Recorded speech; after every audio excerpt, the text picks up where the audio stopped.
Peace, family. This is your brother, Mr. Holipsism. This is going to be an unusual format because I'm going to be interviewed, but I'm doing it on my own platform. So I'm actually kind of hosting and being interviewed at the same time. So, we always like to try new things.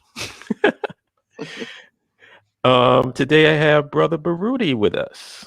You want to introduce yourself, brother? Yes, hello, Holip. Hope you're doing well, and good afternoon to our audience. Well, I want to say I'm a viewer, and I have been watching a few of Mr. Holipsism's commentary on this channel and a few others, as well as other shows, obviously on YouTube. I also serve as a guest analyst on a YouTube program called DARK, that stands for Diaspora African Renaissance Channel, and we cover various topics from social development to STEM from a Pan-African perspective.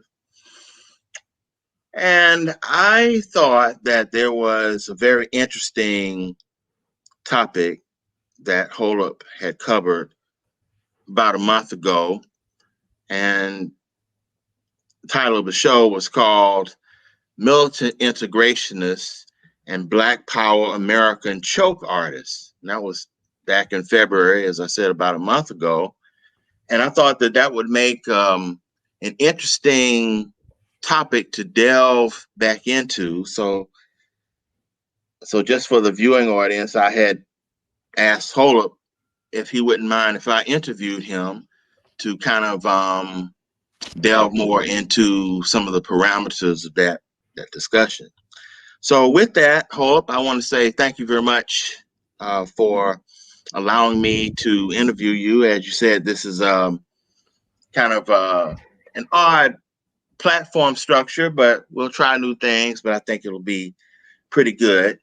So let me first of all say, Holip, I'd like, just for the benefit of the audience, if you could just take a couple of minutes to summarize the content of the show that I had mentioned, then I'll kind of delve into a few questions that I had exactly from the topic, and then maybe some questions that I might have for you as you kind of discuss some things today with what you might talk about. So in other words, what inspired me to do that show? Well, not necessarily what inspired you can say, but maybe just as a recap of what the show was about, since we're not replaying the show, even though people can go to it and may see it at a different point, but just kind of summarize some highlights of it and some major points, and then I can kind of start from there with you. Okay. Also, just to let people know, the show that's in question is in the description box. So if you want to click on that after this is over, you can check it out and listen to the full video. Basically, in the video, my issue was, or what I stated was that, and I use Black Lives Matter as an example,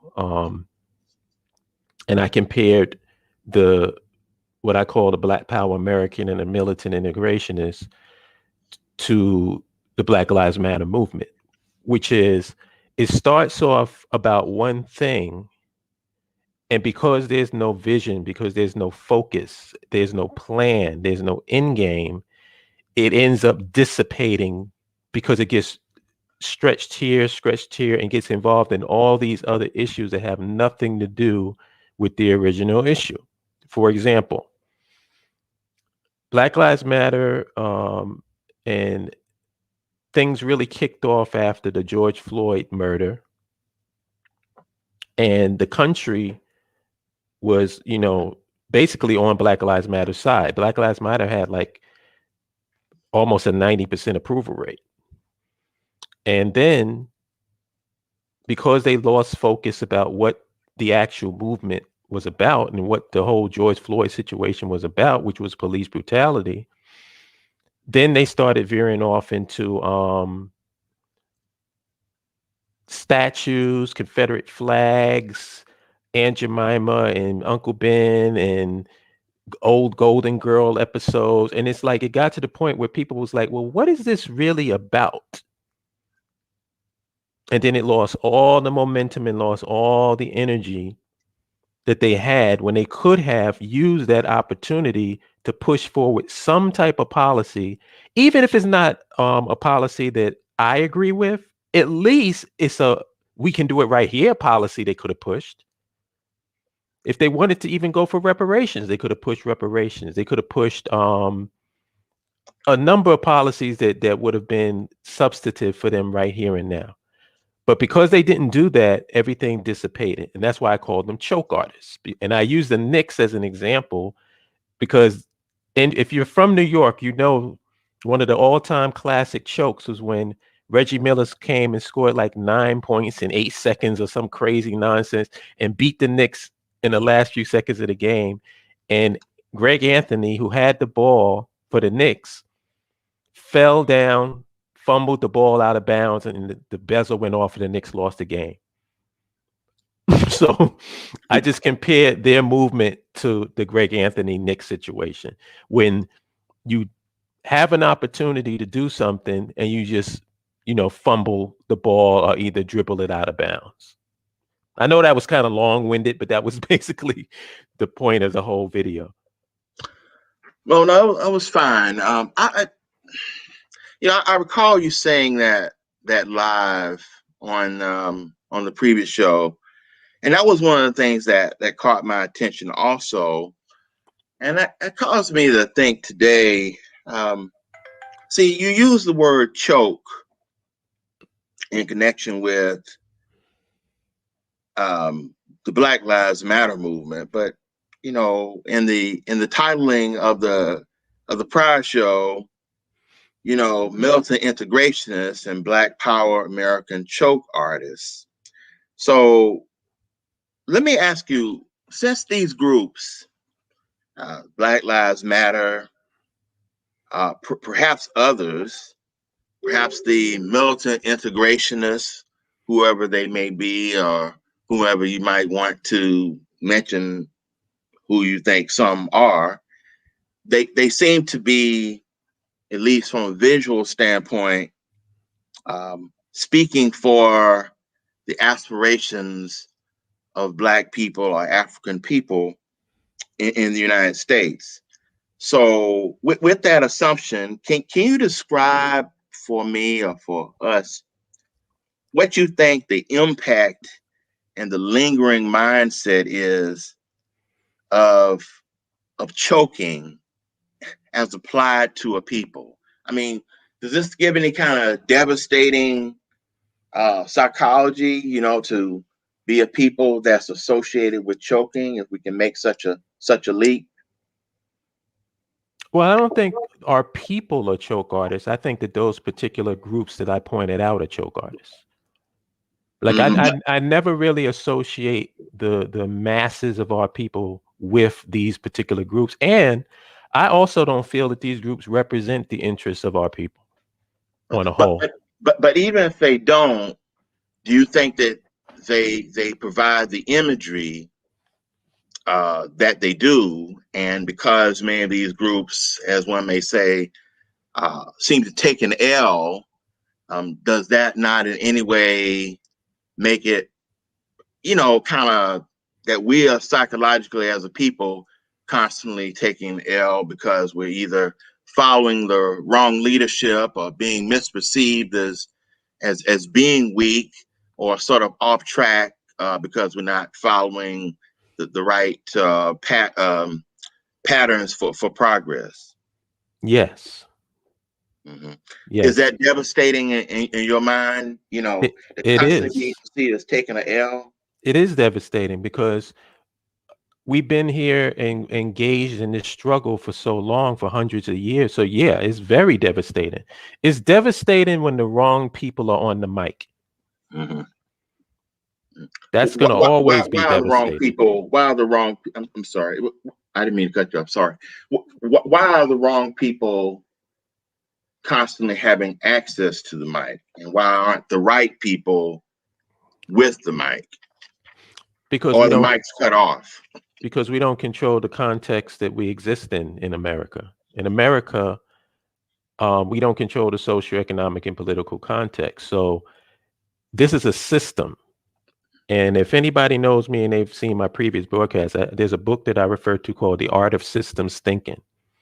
And in that book, it says that the purpose of a system is to maintain itself. Purpose of a system is to maintain itself, to be self-perpetuating. And in America, if you try to do something that goes against the American system, you're going to get blowback. It's like trying to push a boulder up a hill. The system just naturally fights against anything that doesn't go the way that it wants it to go. So when you have people like these woke militant integrationists, Black Power Americans, the system has no problem giving them a big ass microphone because those people have no end game. They have no desire to obtain power. These are not the type of people that you want, these are the type of people that they want on the microphone.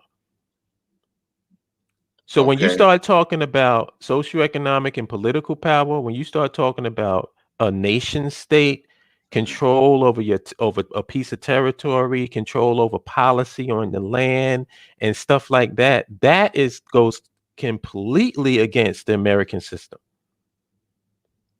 So you're not going to have a big microphone where you're preaching the gospel to the nation of Black people, 50 million people here in America. It's not going to happen.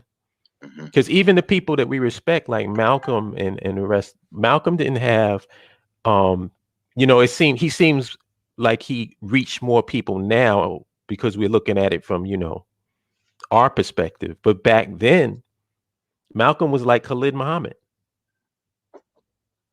People were scared to death of him. Right. And he didn't get big microphones. Yeah, there's interviews with him. You can see him being in, but he wasn't broadcast across the nation every time he opened up his mouth.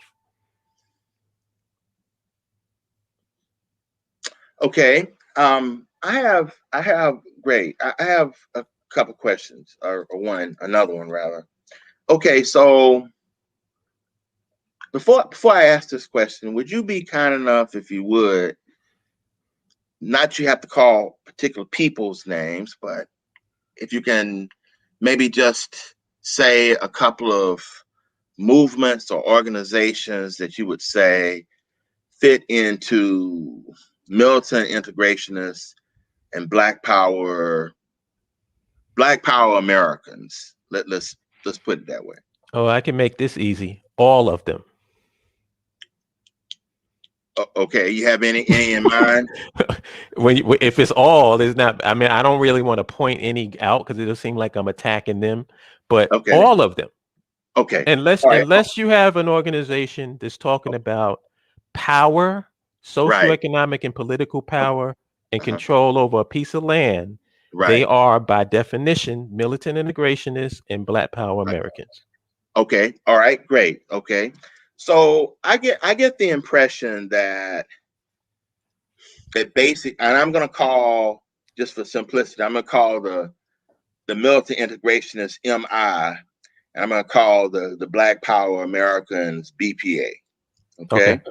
Mm-hmm. All right. So I get the impression that you believe that their political positions are weak because they're basically not nationalists. Okay. So if that's so, what makes their positions weak? And is nationalism a philosophy that's inherently strong and integration inherently weak? Yes. Can you go into that a little bit? Because it's a question of, do you want to be in control or do you want to be controlled? It's that simple. See, what they try to do is all right. They try to skirt around their philosophy. And what I try to do is flush their philosophy out of the bushes. If I need to explain that further, I can go on. When you say flush it, you mean like to expose them for the holes they have in their philosophy? Right, to expose it for like, because all right, it's like this. How does this sound? Black people, we can never have anything of our own. The white man knows how to run this world. So we need to stop it with all this black stuff and get down with the white man. Now, if you deliver that message to black people on a whole, they're going to reject it, right? Right. So you never really say that, but you kind of say it with your philosophy. So in other words, you don't push for ownership. You always push for being a part of some equality thing where you're begging them that you want to be just as good, that you're just as good as they are. You don't want to create jobs of your own. You want to work for them. You see what I'm saying? It's like they never just come out and just say what the actual philosophy is, but you can tell what the philosophy is by their actions. And this is the question that I always ask is, in your perfect world, in the perfect world of the MI and the BPA, who controls the water supply? Right. White people. Who controls the military? White people. Who controls the roads, the highways, the tolls systems? Who controls the irrigation? Who controls the waste management system? Who controls the all the power grids? Who controls the electricity, the gas, the wind turbine, all of that stuff? Who in their ultimate world, who controls it? Right. And they'll never say the white man, because then they've lost. They've lost the argument. So they're skirt around it and they're dance around it. That's why I say they don't really have a philosophy. So let me ask you, okay, so even though they don't have a philosophy by default because they can't come out and say they don't want to be in control, they want to be up under another people and race, because that will sound tremendously weak and it will be an affront to people who might say they totally favor integration, but they wouldn't feel comfortable coming out and saying that. So they kind of caught between sort of a rock and a hard place. In other words, they want something, but they are afraid to actually show that they want it, which is to, as you say, be controlled as opposed to being in control, right? Right. I have a kind of crude example of it in a layman's term, if you want. It's the way that the MI and the BPA relationship is with the masses of black people. It's like they're not completely 100% honest with what it is that they're trying to get out of them. Right. It's almost as if it's the equivalent of, you see a girl, and I don't want to be too crude, but I gotta be in layman's terms because people tend to understand stuff like this. Let's say you see a girl and she has a really nice lips. And when you see this girl, the first thing going through your mind is, man, I wish she would, go down on me. I won't be explicit. You're not going to go up to her and say that, because then you're going to blow yourself out the way. You're like, what? And then you're out of the game. So what you're going to do is you're going to finesse your way in. You're going to talk. You may kick out on some days, talk about this, that, and that. But in your mind what you really want and why you was even talking to her in the first place. But you can't let her know that. So it's that game going on. So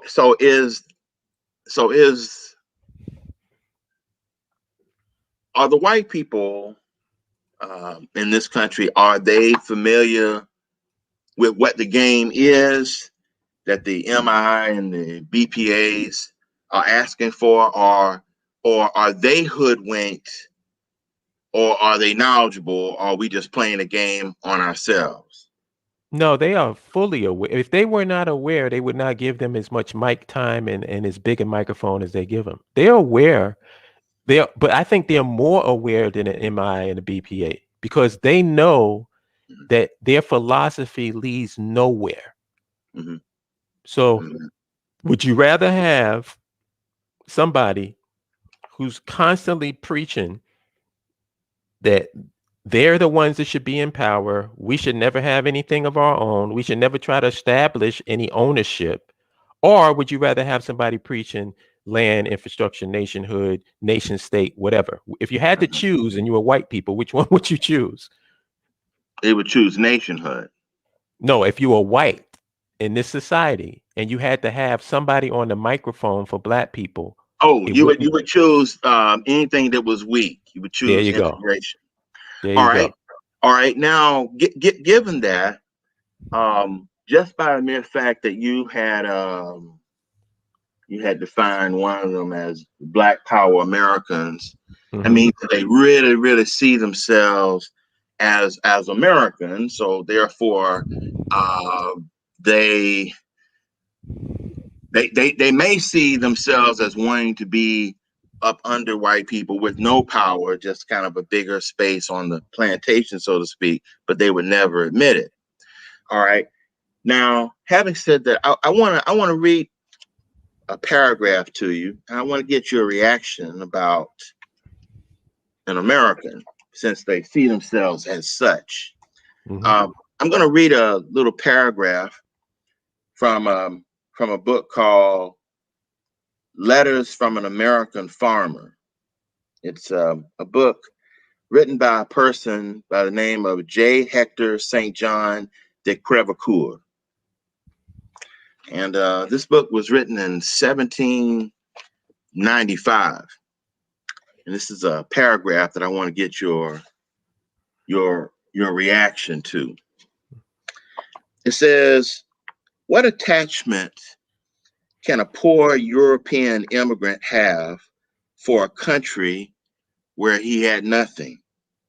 The knowledge of the language, the love of a few kindred as poor as himself were the only cords that tied him. His country is now that which gives him land, bread, protection, and consequence.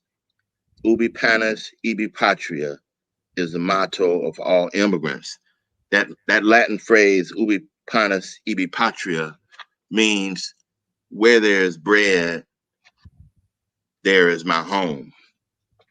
What then is the American, this new man?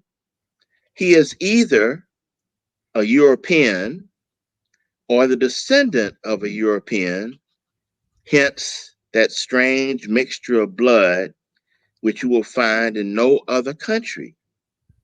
I would point out to you a family whose grandfather was an Englishman, whose wife was a Dutch, whose son married a French woman, and whose present four sons have now four wives of different nations. He is an American who, leaving behind him all his ancient prejudices and manners, receives new ones from the new mode of life that he has embraced, the new government he obeys, and the new rank he holds. He becomes an American by being received in the broad lap of our great alma mater. Here, individuals of all nations are melted into a new race of men whose labors and posterity will one day cause great changes in the world. Americans are the Western pilgrims who are carrying along with them that great mass of arts, sciences, vigor, and industry which began long since in the East. They will finish the great circle. The Americans were once scattered all over Europe. Here, they are incorporated into one of the finest systems of population which has ever appeared and which will ever hereafter become distinct by the power of the different climates they inhabited. The American ought therefore to love this country much better than wherein either he or his forefathers were born. Here the rewards of his industry follow with equal steps the progress of his labor. His labor is founded on the base of nature and self-interest. can it want a stronger allurement? What's your reaction to that? That was, as I said, a person by the name of J. Hector St. John de Crevecoeur. He was a French immigrant to the recent post colonies of Britain that became this country. And he is observing himself in the space of these new colonists, and he defines what an American is. What's your reaction to that, and what does that say about Black people who identify themselves, or you have identified as a Black Power American? Well, one of my favorite quotes is from Malcolm X. And I want to read that quote for you because that kind of answers the question. He says, "No, I'm not an American. I'm one of the 22 million Black people who are victims of Americanism. One of the victims of democracy, nothing but disguised hypocrisy. So I'm not standing here speaking to you as an American or a patriot or a flag saluter or a flag waver. No, not I. I'm speaking as a victim of this American system. I don't see any American dream. I see an American nightmare." And the difference between what Malcolm is saying and what that guy is saying is that that guy is speaking from his perspective as a European. Mm-hmm. And Malcolm is speaking from his perspective as a diaspora African. Right. So in both what you're saying, what Malcolm was saying, and what Hector St. John Crevecoeur was saying, is that basically an American generally is a European person of European descent from various parts of Europe who are here, who designed this name and imagery for themselves, basically a settler. All right. Can So I give you, I don't want to interrupt you, but I wanted to give you like a quick example of what I'm talking about. Mm-hmm. Did you ever see this movie called Dragon with Bruce? It was the Bruce Lee story. It was like a guy who was playing Bruce Lee, and the name of the movie was Dragon. Did you see that? No, I saw Enter the Dragon, but okay, you saw the original. Yeah. In this movie, they showed a scene between Bruce Lee, Linda Lee, the girl that he, the woman that he eventually married, and her mother. And they were talking about, he went there, letting the mother know that his intentions were to marry her daughter. And they started having a discussion about children. And the mother said, "Well, what about kids? They won't be white, they won't be Chinese. What will they be?" And Bruce Lee said, "They'll be American." And Linda Lee's mother said, "Oh no, I don't want to mess it up." He said, "They'll be American, like me." And she said, "You're not an American, you're an American citizen." Yes, the distinction. See what I'm saying? Mm-hmm. So when people think of America, just universally all over the world, it's a white man and a white woman with money. Mm-hmm. That's an American. Mm-hmm.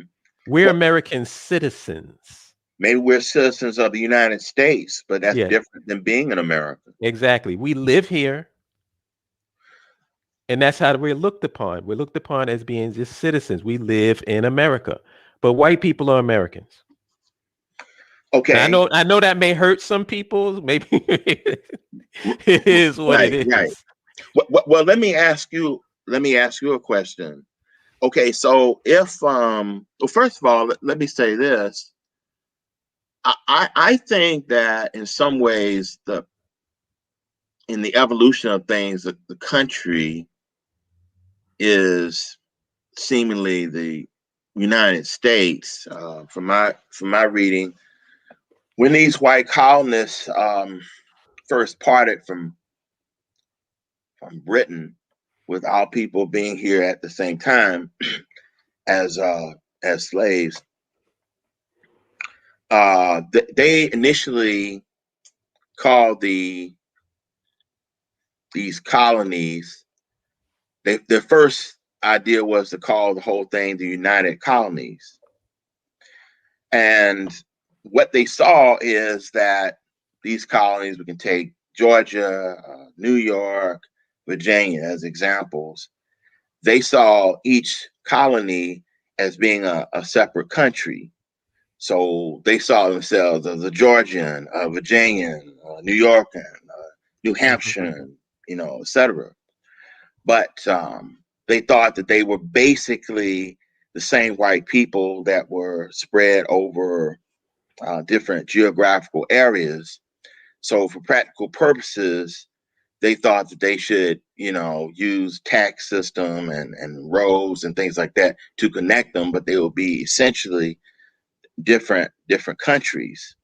Mm-hmm. So to create somewhat of unity for themselves, though they had distinct countries, Georgia, Virginia, New York, they called themselves Americans to create a sort of a ethno-cultural representation for themselves as settlers. And so I do think it's a distinction. I do think that the term American is basically a term that they had created to kind of encapsulate the idea of being a white settler. Okay, now having said that, if we accept that, and I think that's true, what you said and what I'm saying now, that it is true, that an American basically is a white settler, and they've defined the imagery and substance of that term for themselves, then why is it that so many Black people believe that definition that I read from the book, Letters from an American Farmer, why do so many Black people believe that definition to be untrue? Believe what definition to be untrue? Believe that the definition of an American as a white settler to be untrue. Oh, okay.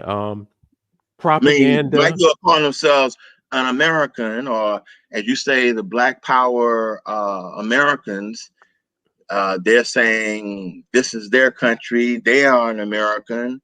I've heard the ADOS movement state that in their quest for reparations, that they see that the white people in this country are their people, they say, and that even African people or Black people who are coming here from the Caribbean or from African countries are in fact maybe racially them, but are not their people, because they see their people as the white people, and they see an American people, and they feel rebuffed that they are part, as they say, of the American family, who have been made a bottom caste.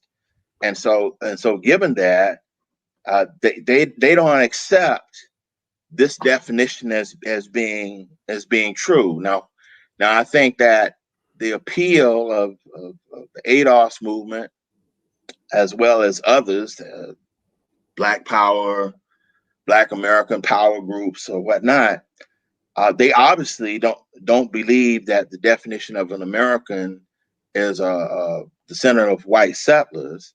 So why do they believe this is untrue when all the evidence says that it is? Because they're not going according to evidence. They're going according to propaganda, brainwashing over 500 years, and a percentage of our demographic that benefit from them being in the position that they're in.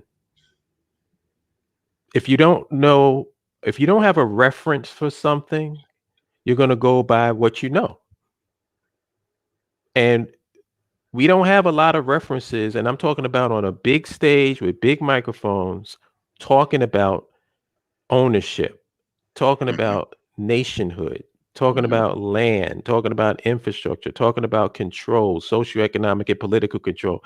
There's not a lot of big microphones. As a matter of fact, I defy anybody to tell me who on a mainstream microphone is talking about Black folks having their own nation. Name them. There's nobody. But let's flip that around.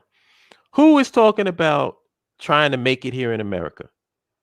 You can't even count. Right. You can't even count. So is it shocking that they don't that they don't accept that they're not American? No, I mean it's a natural reaction to the brainwashing. It's sort of similar to like when you say a name of somebody, like let's say I say Gaddafi, and I ask the average person, Black person, what do you feel about Gaddafi? And they have a negative reaction. And then you ask them, well, why do you have this negative reaction? What did he do? And they'll give you blank stares because they don't know. They're just going off of programming. They're going according to propaganda.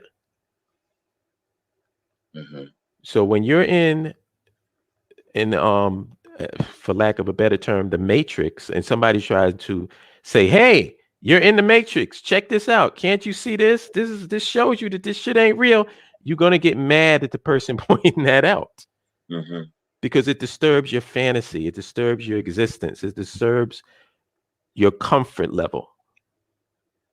And that's the basic answer to that. So it's not shocking. If anything, you know what would be shocking? If we had huge sums of people that were for nationhood and wanted a land of their own, that would be shocking. You mean given that would be contrary to the propaganda that we're being fed? Exactly. Like the nigger manufacturing machine is a concept that I first put out when I first did my couple of YouTube videos. And the concept is that everything that's going on right now is the way that it's supposed to be going on, because it's the way that our system is designed. So if a nigger manufacturing machine manufactures Negroes, what's the problem? Isn't that what it's supposed to do? Right. So if you want to manufacture strong Black men and women who are for nationhood, then you got to develop a system to do that. You can't do it here. It's like trying to kick crack in the crack house. If you don't want to do crack, why are you in a crack house? Right. Doesn't make any sense. Okay. So you are an influential figure in the BAIO, Black African Infrastructure Organization. And its mantra is LIN, as you said on some programs, land, infrastructure, and nationhood. And today, before I ask a little question about the BAIO and its mantra, today we hear emerging conversations that's getting more ramped up from various perspectives on reparations for slavery, for Jim Crow, for systemic racism against Black people in the United States. So do these constructs, LIN, land, infrastructure, and nationhood, for you, does that capture a reparations agenda for Black people? It can. Reparations can be a part of the agenda. But the thing is, we have to know what reparations is. What is it? It's repairing a nation. Not an individual. No, it's not repairing an individual. And I made this point, and it went over a few people's heads when I did. But on Dynast live stream, a guy got on there talking about, I want my check. And so I said, well, why don't you get a lawyer and sue the United States government? And he said, what do you mean? I was like, just get a lawyer. And you and your lawyer sue the United States government and you get a check. He's like, well, my people went through. I'm like, well, wait a minute. You didn't say we get a check. You said, I want my check. Mm. Well, how do you know that? How do you know that in this quest for reparations, when people are asking for reparations, of course, people have different ideas about what they think reparations should entail. But how do you know that when people are asking for reparations, that even if they believe that they as an individual should get reparations, that the collective individual receipt of whatever the benefits of reparations are won't repair the whole group? Wait, ask that again, because I just want to be clear what you're asking me. Well, let's say people are asking for reparations and they assume within whatever reparations should entail that they're going to benefit individually. But they believe that the reparations should be given to members of the group. How do you know that even though they may be thinking individually, but that they believe, how do you know that they don't believe that everybody getting something will make the group better off? Oh, because of the way that they frame it. You never hear me. All right, I'm a nationalist. When I speak, I'm not saying Mr. Holipsism needs a nation. It's very clear how I'm speaking in terms of the collective. If you're speaking as an individual, then that's what you want. I don't for one instance believe that they give a damn about the collective. But they don't say individually, though. They don't say individually. They say that we need reparations. They aren't saying individually. They're saying we, but I gather that you don't believe the we. You think it's selfish. Oh, no. Okay, then that's if they're saying we, then I can't say that they don't believe in the collective. But what I'm hearing is, I want my check. And when you say that, you're not about the collective, you're about yourself. I see. Okay. So if they said we need reparations, and within that a check is to be cut for all of us, that would still be a we, even if their ideas about reparations are wrong, as in to repair a nation. No, it would be ignorant for them to say that, and they need to be corrected. Because reparations for the collective is not about individual checks. The state of Israel gets starting from 2016, the state of Israel gets $3.8 billion from the United States per year. And that's for 10 years. It's not checks going out to Jews. It's money going to the state of Israel. So my question is, if you really want reparations, wouldn't it make sense to establish a nation state? Well, you see, this right here, I think, is the crux of the problem, that many of the advocates for whatever they believe the content of reparations should be, they don't share the notion that it's to repair a nation, as in they want a nation. They just simply believe that Black people in the United States, as just citizens, are a nation. So therefore they aren't saying, okay, we want a nation and reparations is to repair it. And that's why I kind of want to know, okay, so if I go back to LIN again, land, infrastructure, nationhood, does that, I know I asked you, does that capture reparations? And you said it It could, or at least in part. But Right. let me ask you another slant of that. Does LIN translate to sovereignty? And if so, why does it appear that the goal of most people who are asking for reparations is integration, not sovereignty? Or am I mistaken? No, you're not. You're saying most people. You're not mistaken at all, because they don't have an understanding of these definitions and these terms. That's the basic answer to all the questions that you just asked me. It's like we can't build off of misrepresented, you know, Mm-hmm. concepts. What is the reality and what is the truth? Mm-hmm. That's the only thing that I'm dealing with. If somebody out here thinks that 2 + 2 is 5, Mm-hmm. I'm not gonna try to engage. Like, I wonder why they think it's 5. Man, they think it's 5. What can I do to kind of shift it? No, nigga, it's 4. So I'm for not. I'm most, not. I'm not dealing with any misinformation. I'm not dealing with people taking concepts and trying to twist them into what they want it to be. We Mhm. have to start reacting and dealing on truth and facts. And the facts is reparations is not about individual checks for people. If people want reparations, if they really want to repair a nation, then first of all, have a nation to repair. Form one.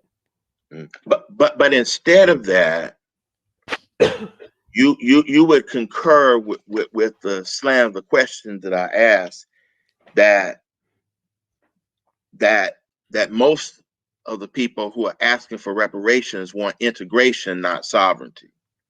Right, which means that they are totally off base by even asking for reparations. If your goal is to be integrated into the same society with the person that enslaved you and persecuted you to begin with, then reparations? All you're going to do, if they were to give out individual checks in America, as a matter of fact, I always said if I was a white man, I would give out the checks. Mm-hmm. Because with every check that goes out, there's a social security number attached to it. And then when you try to come up with discrimination and racism, I'm going to go through my files, go and find your check number and say, nigga, didn't you get paid? I thought you were going to say that that you would, if you were a white man, you would give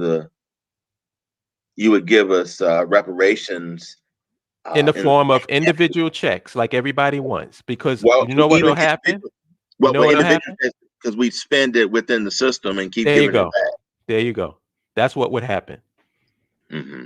So if I was white people, I would give out because think about it. The Federal Reserve was printing out $1 trillion a day to make the banks whole during this pandemic. They can if you listen to the Federal Reserve chair, he said they can literally print as much money as they want because they control their own money supply. Mm-hmm. So they have it. It's not like they're gonna go broke. They can pay black people whatever a minimal amount they think, and once they do that, then it's over. Because what's going to be your next after the money is gone and you've given it back to white people? What's your next move? Because the guilt thing ain't going to work. You got a check cut for yourself. Well, according to some who propose reparations, they believe that reparations would be more than just a check. It would be Yeah, I've heard that before. intergenerational programs that are largely based around affirmative action and other sorts of things that are designed to close the wealth gap between black people and white people. And you know So, when I hear that, what goes through my mind as I hear you explaining how they feel about that? Mhm. Greg Anthony falling down and the basketball going out of bounds. That is so weak. Mm-hmm. It's weak. Well, you mentioned about the nationalism issue. I remember, and I don't recall if it was exactly on the show about the militant integrationists, but it could have been another show. You had mentioned that nationalism is usually the natural response to a people who are under siege and oppression.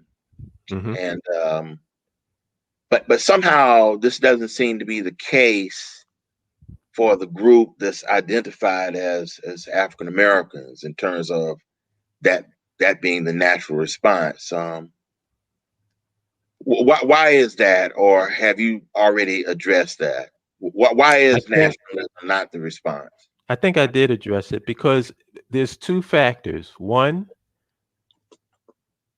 500 years almost of propaganda and anti-African negative stuff. You know what I'm saying?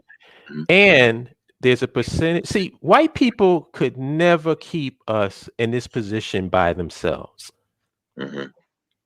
So they know as long as you pay a certain percentage or you keep that carrot dangling in front of people, it kind of pacifies everybody else, because then the issue becomes, it doesn't become about overturning the system or establishing your own. It becomes, how can I be like that dude? So as long as they keep some people paid, keep some people looking good and looking pretty, like, you know, the pimp does his top hoe, and lets her parade in the street looking good so that everybody go, oh, damn. Then, and also the most important part, the voices that they should be listening to, they can't even hear. Because they can't get they can't get a mainstream microphone. They can't get broadcasts across the nation and across the world. If you don't hear these like the stuff that we're talking about right now, you will never hear on mainstream black talking head radio, television, or anywhere else. You would never hear it. Right. Because we're not talking about getting in where we fit in and trying to be equal with white people or any of this woke nonsense. What we basically talking about is power. Right. And as you said in some of your opening remarks, you said that the militant integrationists don't really want power. They want to be controlled as opposed to being in control. Bottom line.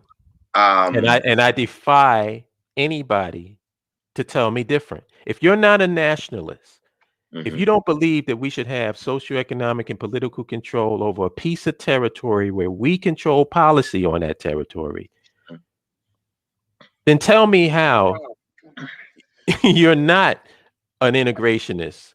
You're not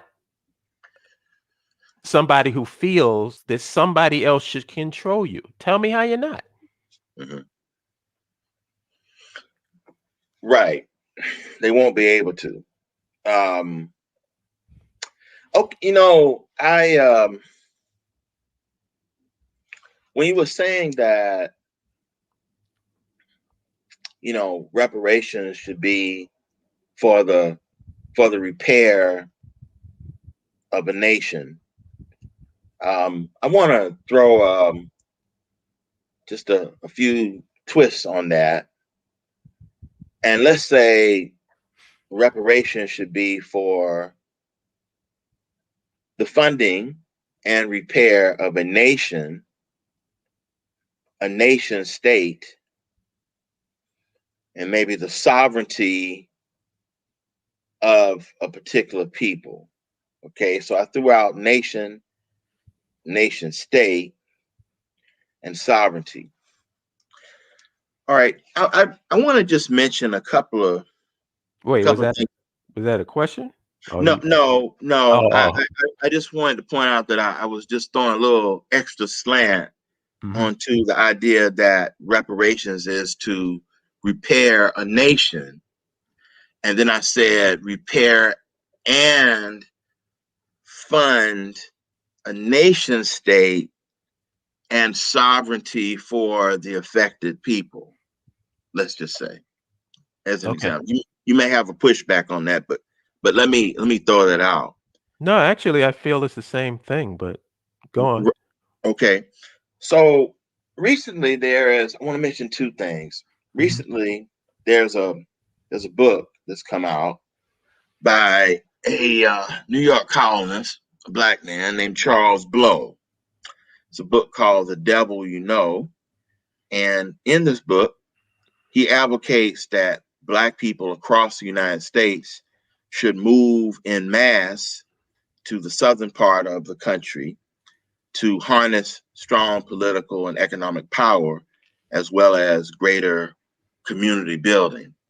Okay, so I want to throw that out. Not necessarily a nation state, but the idea that we're together, there could be some semblance of a geospace where a particular nation of people, if they thought themselves as such, would reside. And I also want to say that about 25 years ago, there was a person by the name of Jeffrey Anderson, a white man. He was the director of a group called Americans for Self-Determination. And he said that contemporary white people would never accept the term reparations as a debt that was legitimately owed by them to Black people. He then went on to say, however, he said that if one looked at it as a financial investment, he said it would be heard by whites, or could be heard by whites, as an arrangement, and perhaps heard by Black people as reparations, but that the only way that white people would hear such an idea, whether it be heard by Black people as reparations or heard by them as a financial arrangement, would be if it were linked to a separatist plan. And this group, Americans for Self-Determination, known as ASD, which was kind of a white nationalist-oriented group, advocated the ethno-cultural partition of the U.S. into quasi-autonomous regions through peaceful means to heal racial strife.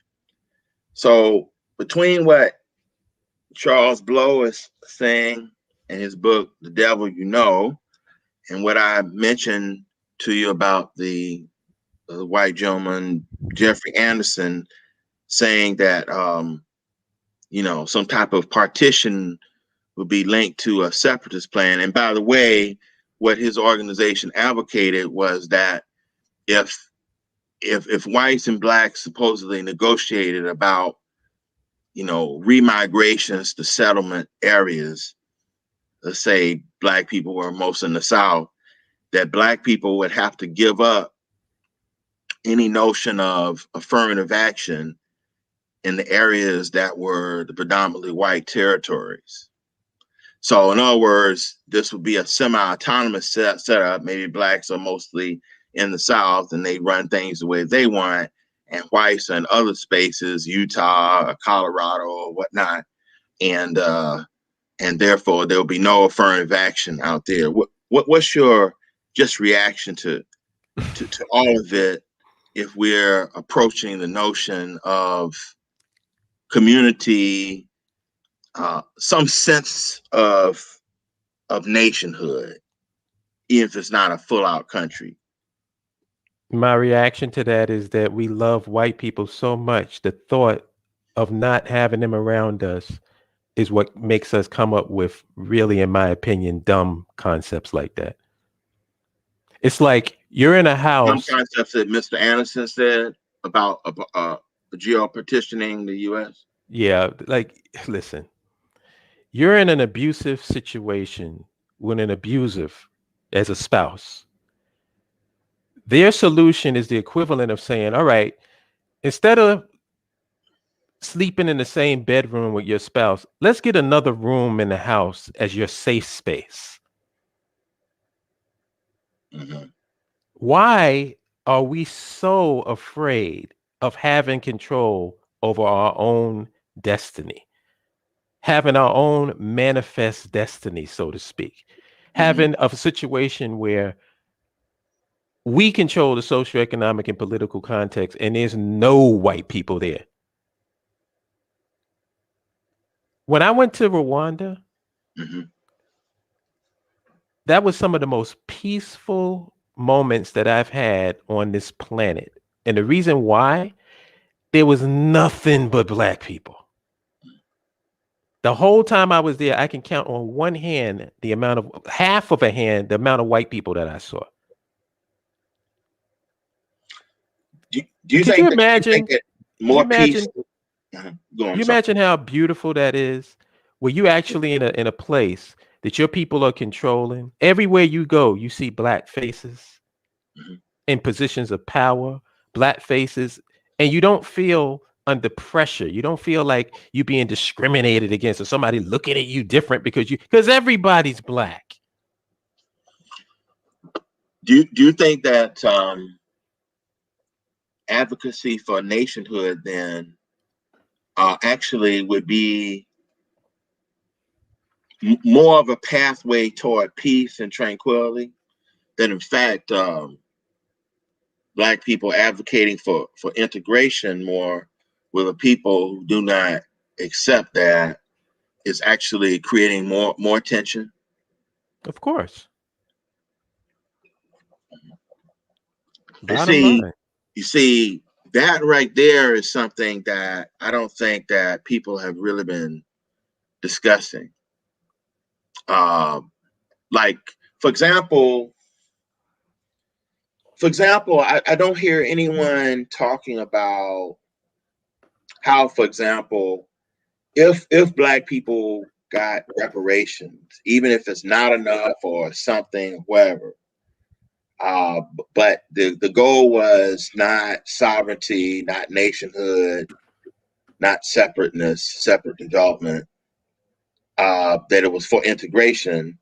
I don't hear anybody talking about what would be the blowback, in an integrated space in which these black people would be perceived to have gotten reparations.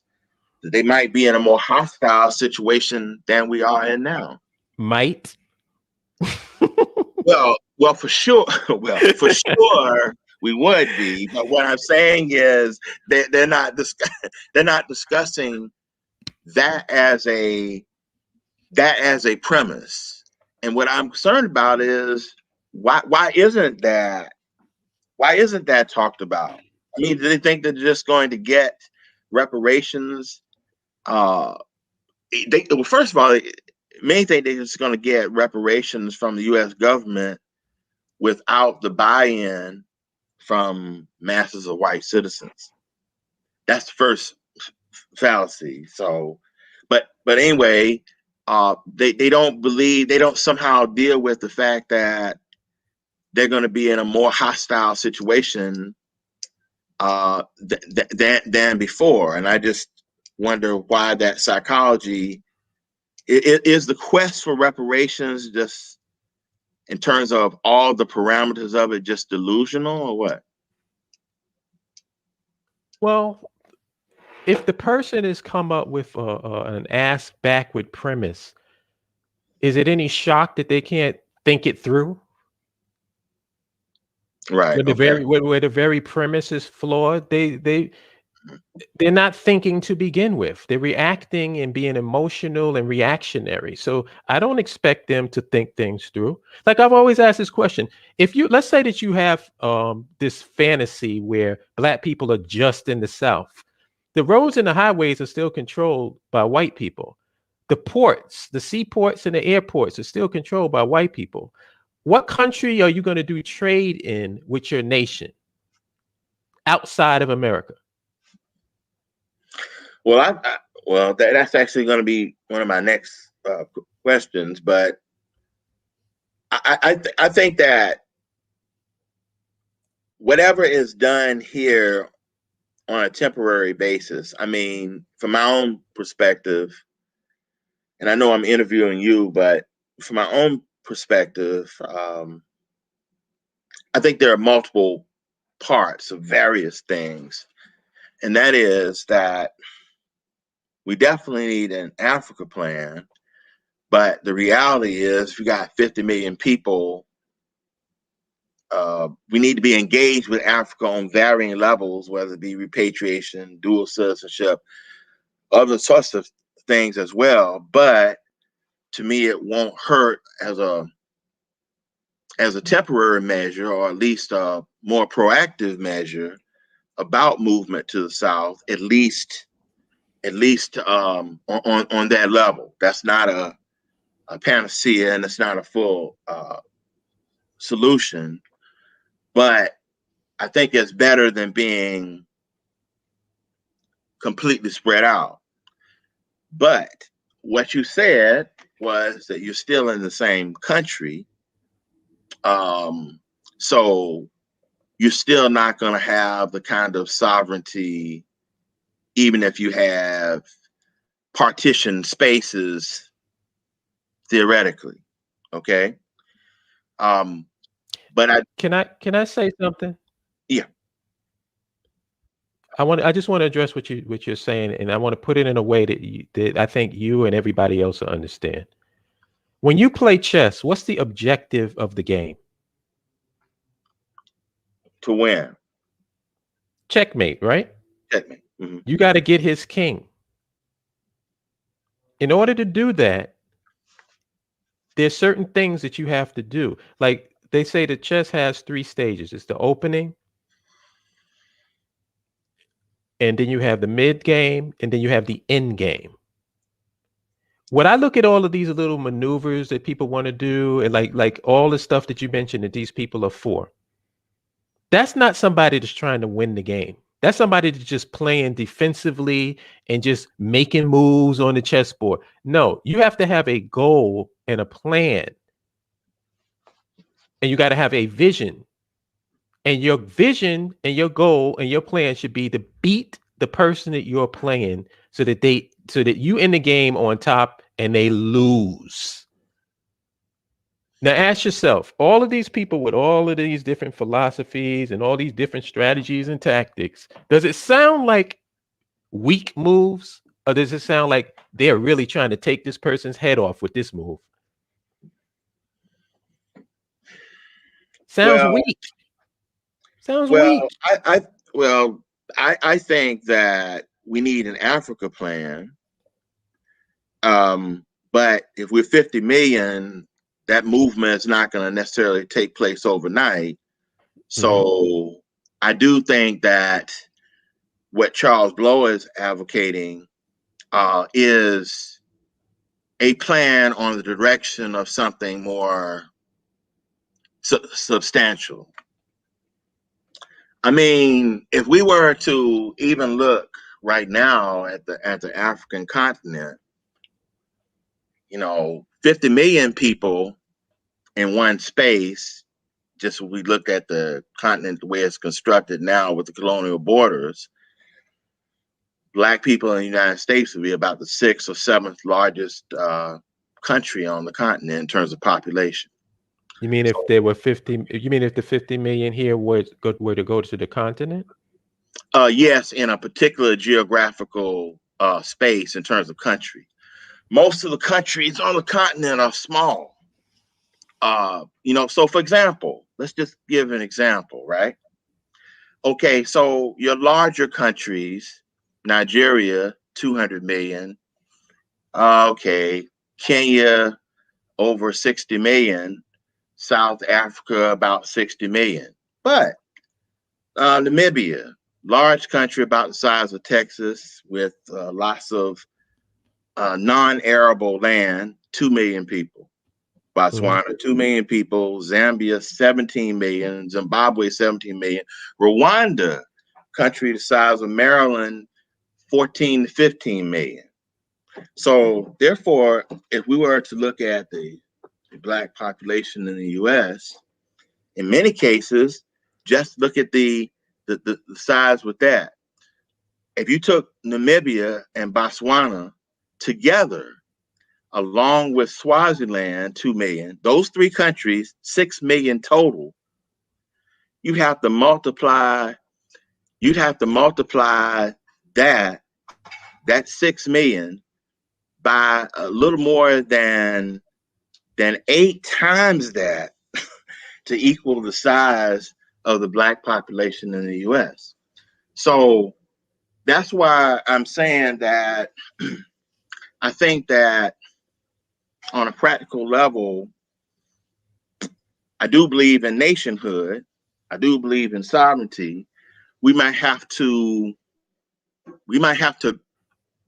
Well, make wait. particular moves to get to certain things, but have an end game plan. That's all. I have to clarify something, because whenever I speak about nationhood, I'm not speaking about the 50 million black people that's here in America, because that's not going to happen. 50 million black people are not going to go to the I figured you continent. didn't mean, yeah, I figured you didn't mean that, but I mean the black people that are here. Well, there's a percentage of black people that's here right, that I see going to the continent, and it's nowhere in the vicinity of 50 million. Right. Okay. I want to talk about that. I want to talk about that for a second. Okay, because I know that's what you mean, but I wanted to just talk about the population that's here, because I think that whatever the percentage would be that would migrate to the continent, I do think that the black population here could form sort of a linkage base, a trade base in certain ways, if we were thinking along that line. So, of course. So that's what I mean about an evolving end game. But let's move to exactly what you're talking about regarding the continent. So I know in the past, I've heard you advocate for Black people in the U.S., certain percentage, to develop their own nation on the continent of Africa. Okay, but since the Militant Integrationist show took place last month, I have heard you lean toward Liberia as a kind of a beachhead, and given that Liberia is an existing nation, and is already an existing nation, does this represent kind of new thinking on your part, in the sense of, at first you were implying, okay, start a new nation state on the continent, versus Liberia as an existing nation now being a place of migration? Is this a new thinking on your part? Yes, it is. And I'm glad you mentioned that, because it just shows how the BAIO as an organization, or, a network, I should say, works and operates. Because initially I didn't think about Liberia, because I was looking at it from the perspective of what's going on now. You know what I mean? And I wasn't looking at it historically. What changed your mind? What changed your members within the BAIO? Members within the BAIO who are well researched on it. Mm-hmm.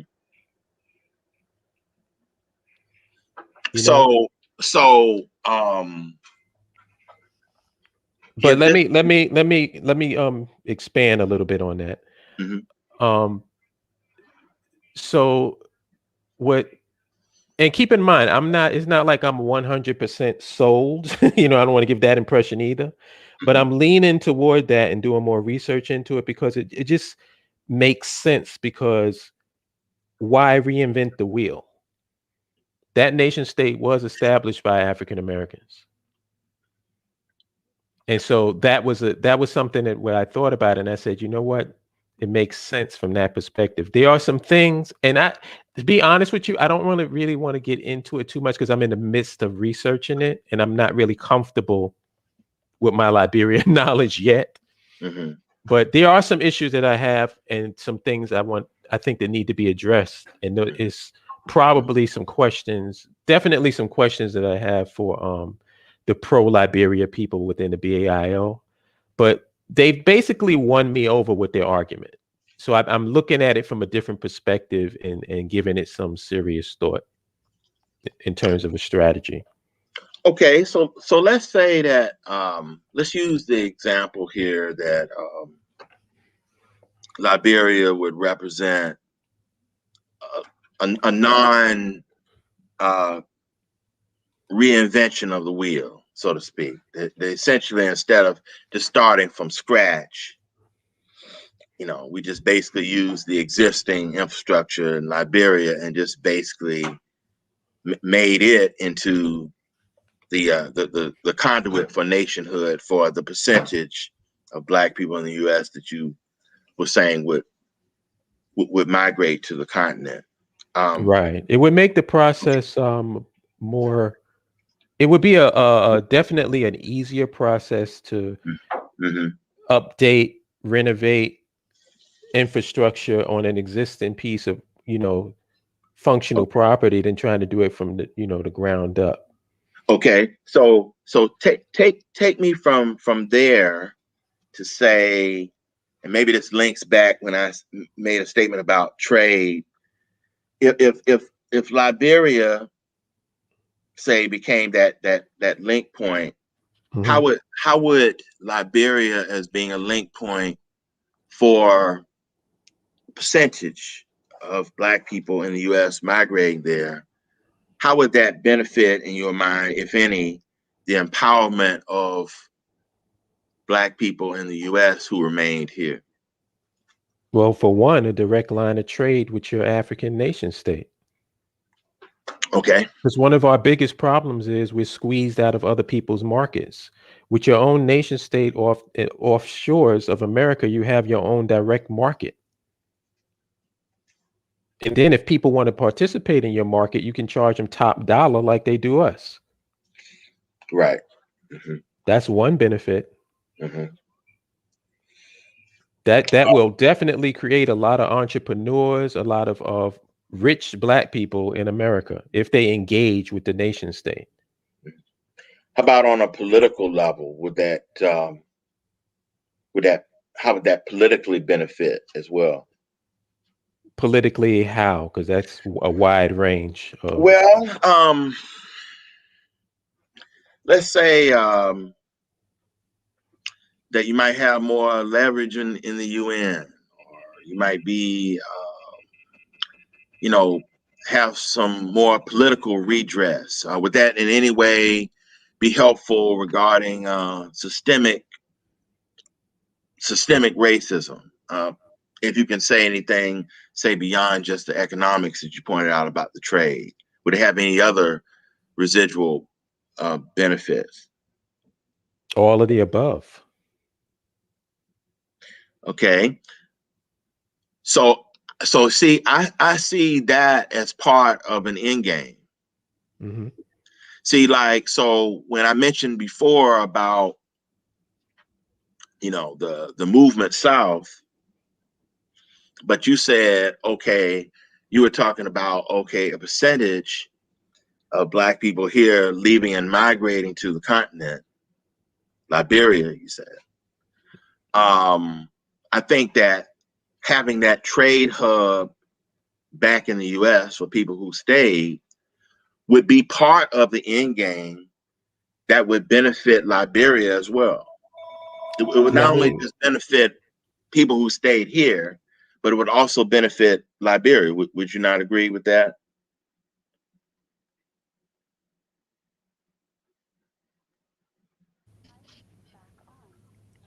Sorry, my mic went out. Can you hear me? Oh, yes. Yeah, my mic went out. I'm sorry about that.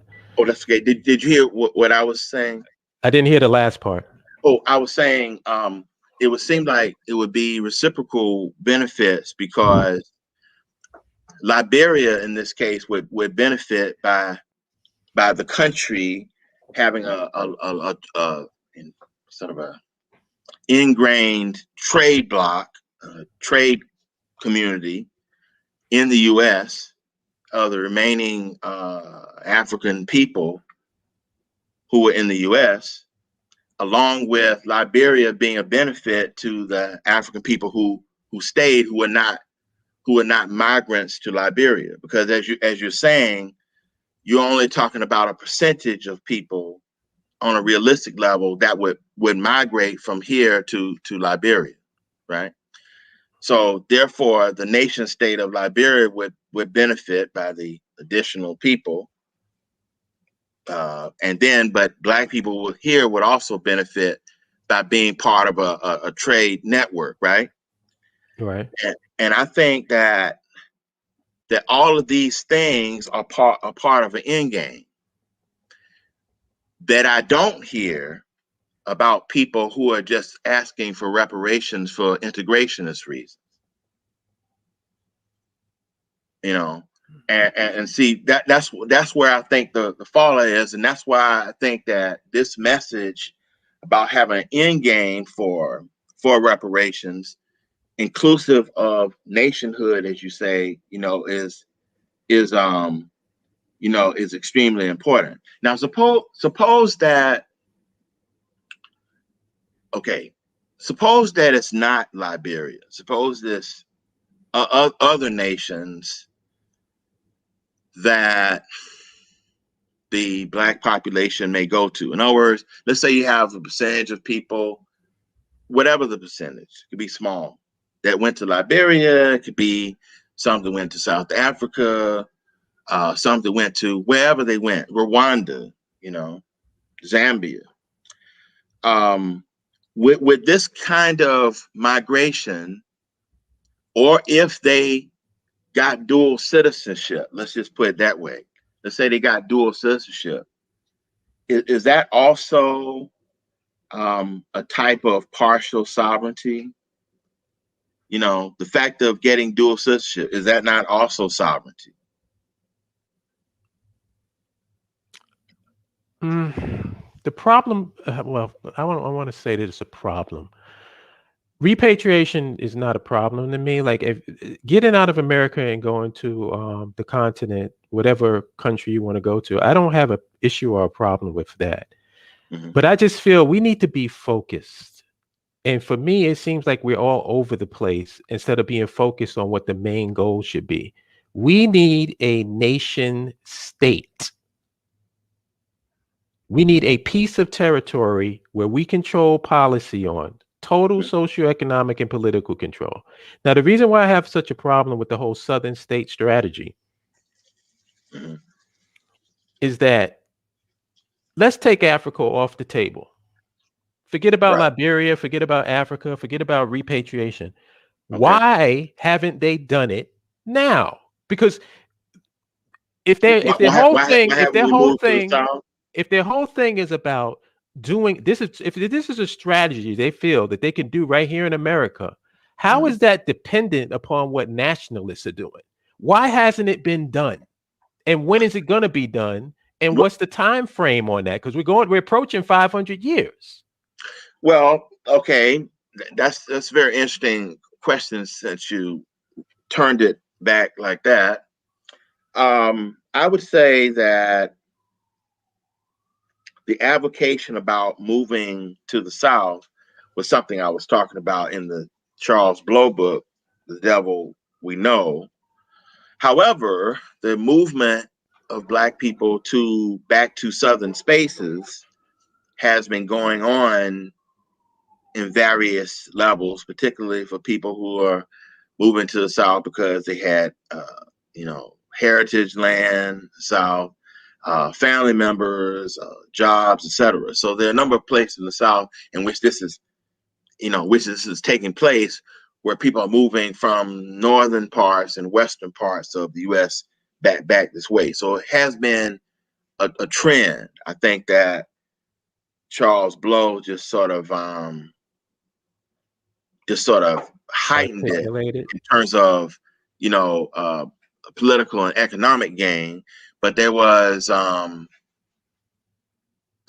book a few years ago by a person named Isabel Wilkerson, and it was a book called The Warmth of Other Suns, I believe, SUNS.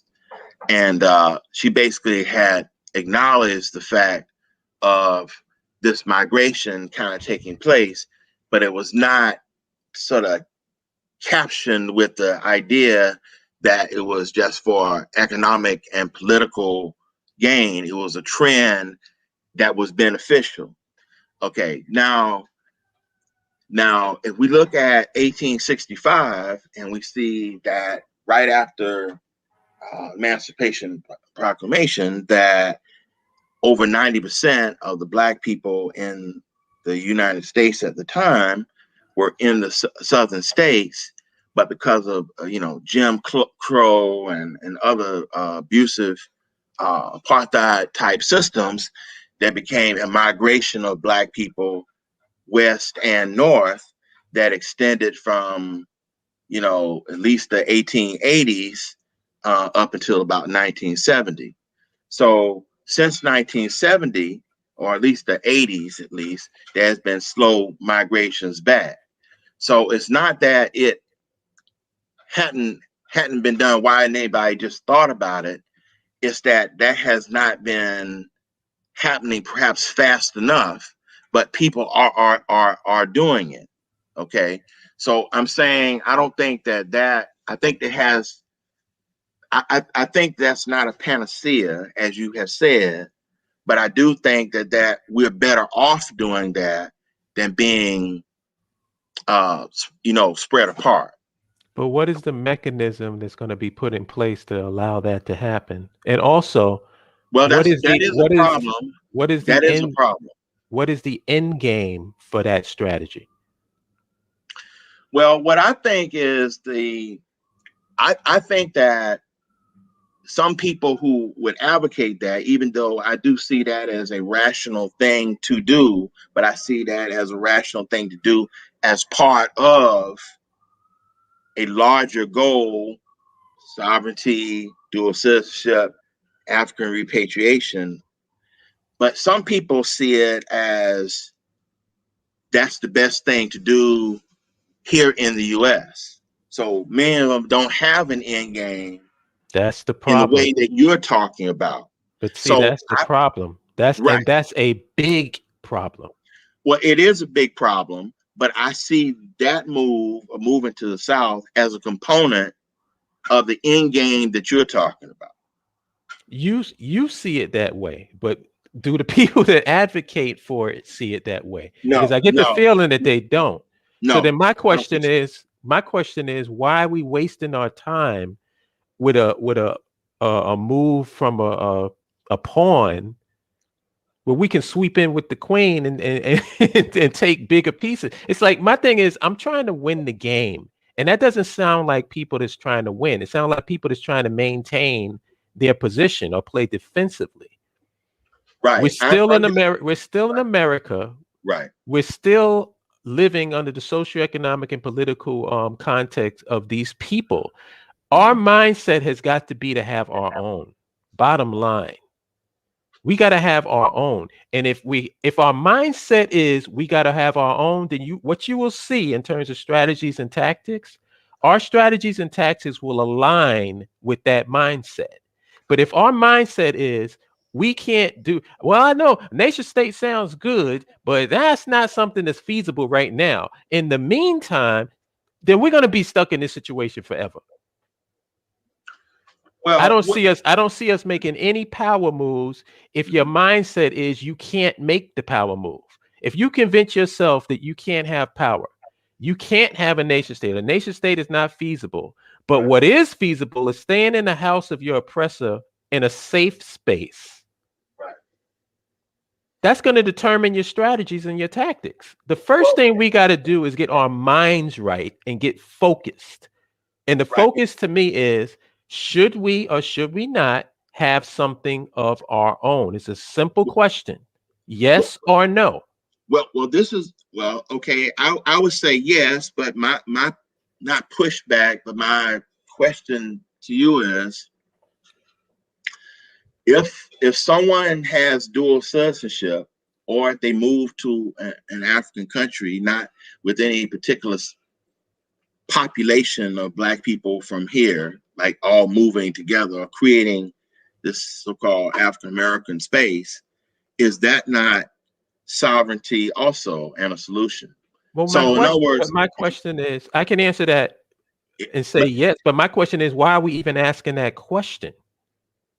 Like, if we already know what the end game is that we need and what the solution is, why are we entertaining other strategies not aligned with that? That's my question. because I don't know, at least from my own perspective, I don't know whether the strategy that you're saying is the only viable one. But let me explain that though. No. Not the strategy. Maybe I used the wrong word. The end game. The end game. Right. Let me explain what I mean.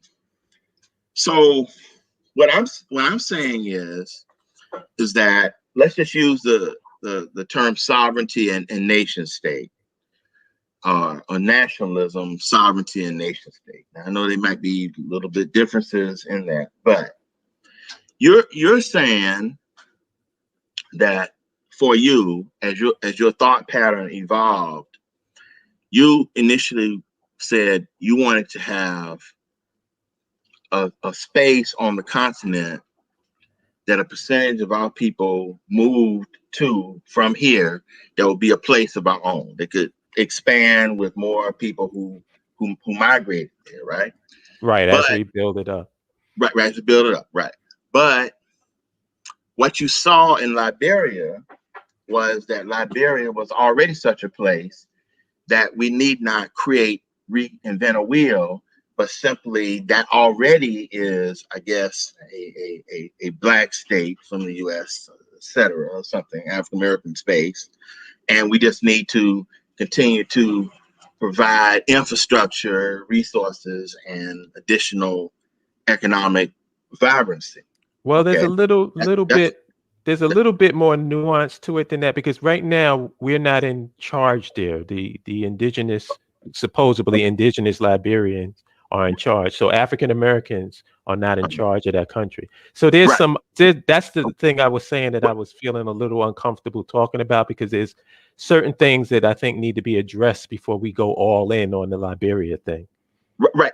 Okay. But I want to take it. Okay, I got you, because we know that in terms of the population, even percentage wise, of the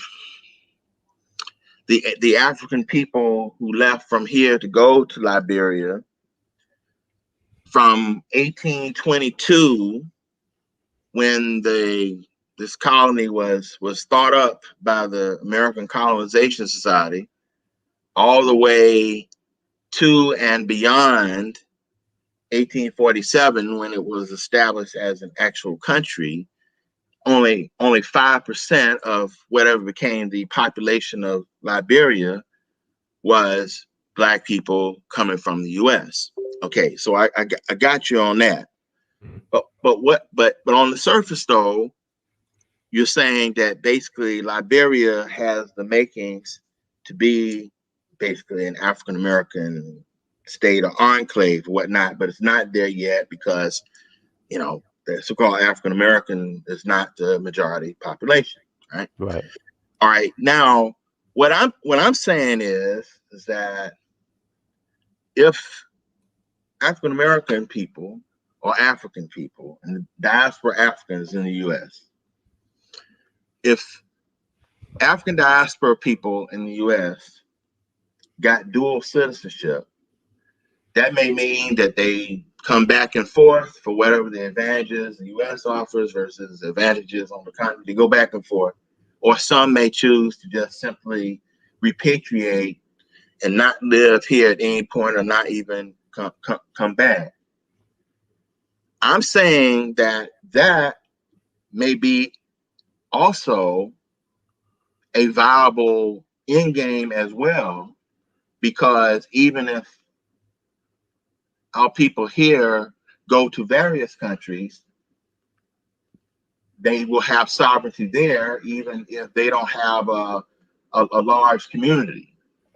Why is it that sovereignty also, and just as viable, not that you're wrong, but just as viable as, trying to essentially uptick Liberia to be, an African American space or place. Well, like I said, I don't want to just say that it's Liberia, but if the question, let's just replace Liberia with nation state.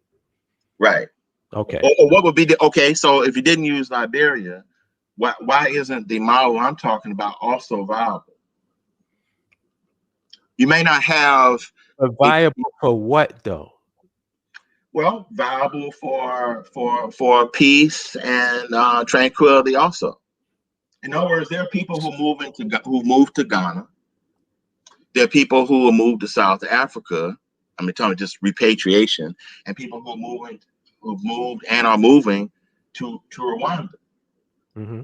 So if they're happy there in those different spaces that have different cultural structures and different vibes and different climates also, then that is a different end game in a way. Are you speaking about the end game for individuals versus the end game for the collective? Yes, I'm saying that the collective of us here are basically an amalgamation of African peoples historically that were brought from what I call, and I'm just coining this, Kijiji Kikubwa. That's just a Swahili term that means big village. But when I say big village, I'm saying if we looked at the Senegambia area, put a dot there, and drew a line all the way from the Senegambia to DRC, Congo, and then we drew a line from there to Angola and made that a big triangle, all the swath of countries that are in that space, plus the Mozambique vicinity, which used to be East Africa in terms of maritime perspective, but it's now Southeast Africa or Southern Africa, plus Madagascar. That's basically the mixture bloodstream or African heritage of our people in this country. So since we didn't come from one country, then if people found their way back to the continent in different countries, that to me might be a viable end game as well, that they found their place back on the continent. See, but all right. Versus your position that we needed as a collective group to have our own space on the continent as a collective. It's in that case, it's about perspective. What perspective are we coming from? Are we looking at because end game for the individual is different than the end game for the collective. Right. Okay. So it depends on how you look at it. Like I don't really, and I'm just being honest, I don't really care about what any individual does, because that's not what the problem is. The problem is us as a people don't have socioeconomic and political power. And it seems like Black folks would rather be scattered individualists than to actually have a unified nation. And that's a problem, because if you're going to approach problems on a socioeconomic and political level as an individual, then my thing is this: stop talking about the collective. Stop talking about it. Like, I'm saying the problem collectively is our abuse as a group here under systemic racism. Right. So then the solution could be what I'm saying, and it could be for what you're saying. Yeah, but all right. Like I said, it's perspective. I don't look at it from the individualist perspective. I look at it from the collective's perspective. And from a collective's perspective, we need a nation state. Now, if individuals want to go to the continent as an individual, I have absolutely no problem with that. Because my thing is, there's enough of this pie to go around. There's enough people in the Black demographic that want to stay in America. Absolutely no problem with it. Mm-hmm. There's people that want to repatriate to the continent and just live in an African government. No problem with it. But there's a percentage of people that I represent that want our own. Oh, So I see. I see. there's no conflict as far as I I'm see. concerned. I see. But my I see. perspective and where I'm coming from, I'm not looking at it from those other people's perspective, because that's not I where I'm see. at. Where I'm Oh, I at see. is we need a nation state. We Okay. need social, economic, and political control over our environment.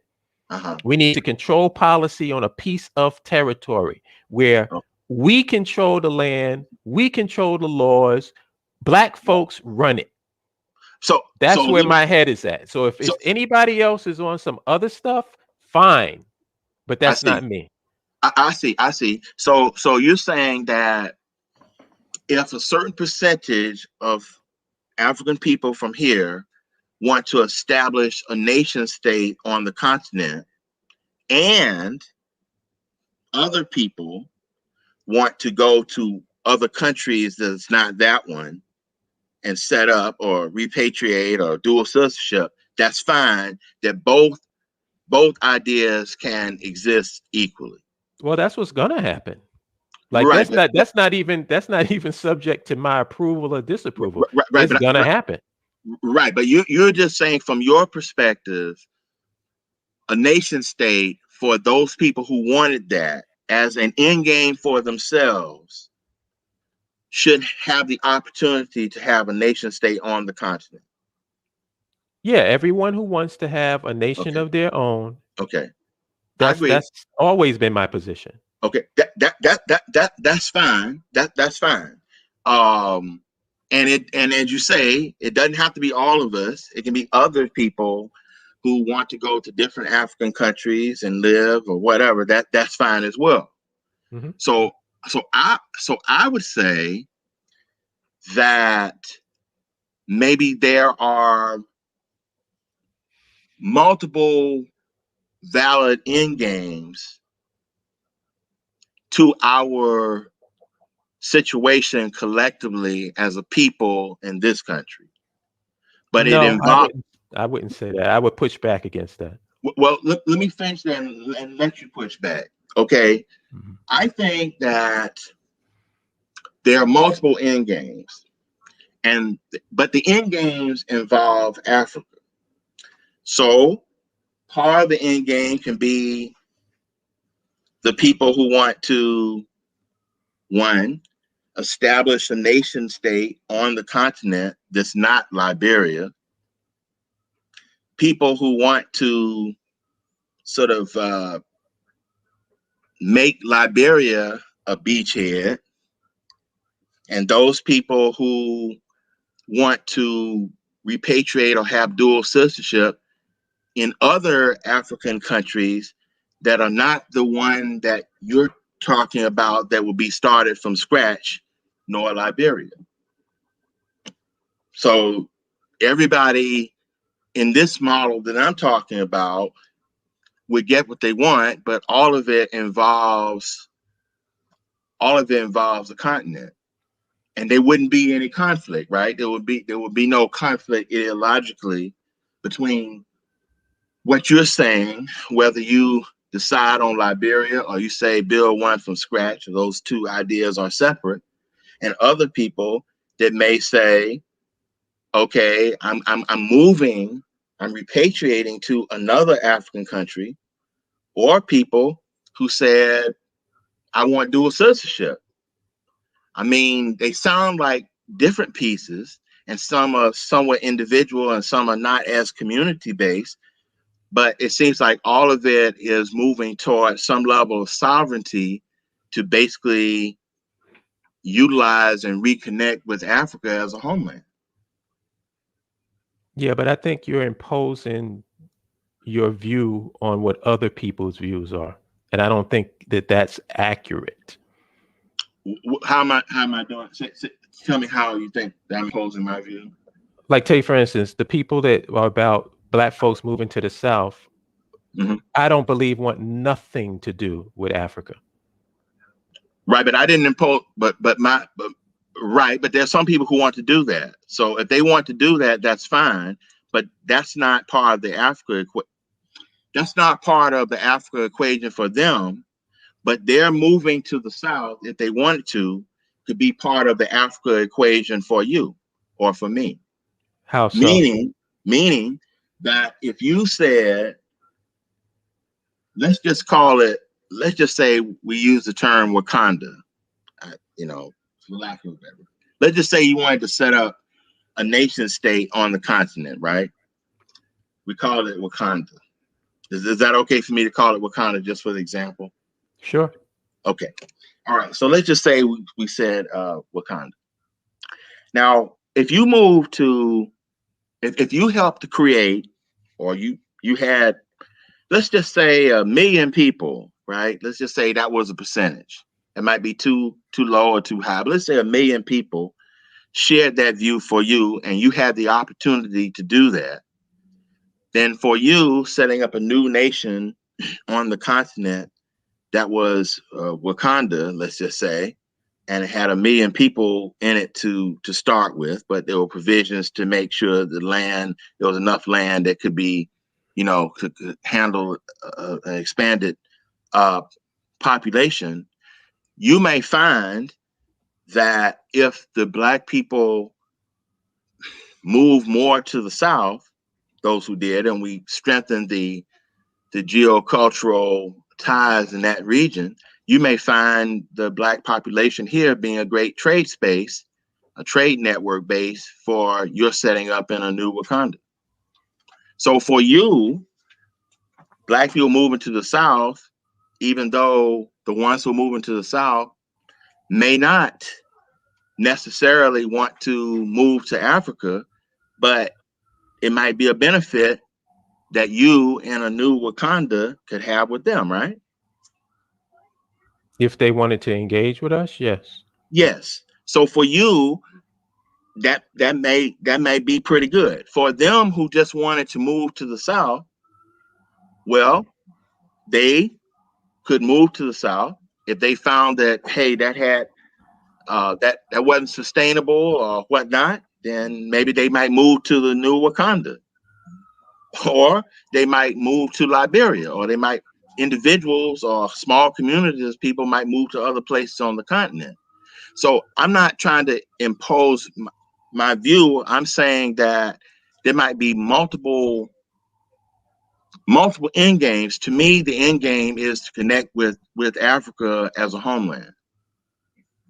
And I'm saying I don't have as I talk to you, I don't have a problem with what you're saying in terms of a nation of your own. Now you would have to admit that even in your own thinking, you have the word is not evolved. You have gone through some transformations, as you talked about, where you initially said, okay, well, you would like to think in a group situation of people who would like to develop their own nation on the continent. But now you're kind of looking at maybe Liberia being that place that kind of made sense from the historical perspective, right? No problem with that. But even yourself, you might have expanded some of your thoughts. I'm not sure whether the right word is expand, but you might have at least given multiple ideas to that. Well, I don't think that that's a multiple idea. Like if I'm for a nation state on the continent, and the issue is whether it should be a place that we haven't put a foothold in, like Liberia, or just a completely new place, or That's to different. try to deal with it is different, but it's not it's not one is for a nation state and one is not. They're both nation states. It's just a question of how you want to go about doing it.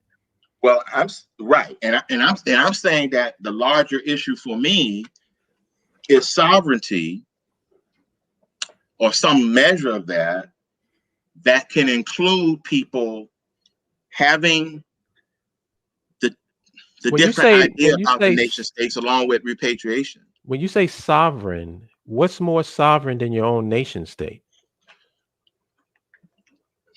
Well, when I say sovereignty, in this particular case, I'm talking about the thing that haunts our people here is that we are in a white supremacist geospace, okay, as a group. So if we're here in this country, I see a group remedy to our situation if we're in this physical confines. So moving to the South as a group, I see as not a panacea, but something I would say as a group in this space. If I'm talking about Africa, then for me, the issue is being in an African homeland space, of which I believe that there are multiple options. There could be the Liberia piece, don't reinvent the wheel.